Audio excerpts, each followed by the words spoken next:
नाज़रीन नवासा ख़बर शेयर करना हलूं। दादू मां रिपोर्ट कर रहा है हुबदार अली।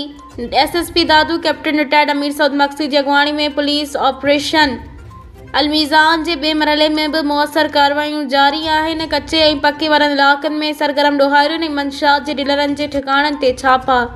हथियार ऐं मंशात हथ जवाबदार भी गिरफ़्तार।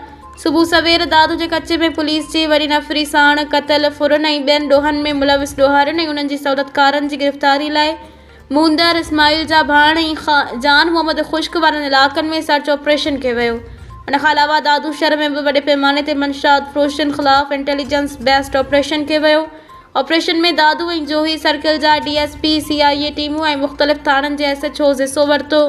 दादू शहर जे वर्कशॉप मोहल्ला मज़दूराबाद रेलवे तला नजम कॉलोनी मरखपुर मुंदर नाको बट मोहल्लो ऐं ॿियनि हंधनि ते मंशात फ़रोशनि जे मुमकिना ठिकाणनि खे चेक कंदे सख़्त तलाशी वरिती वई।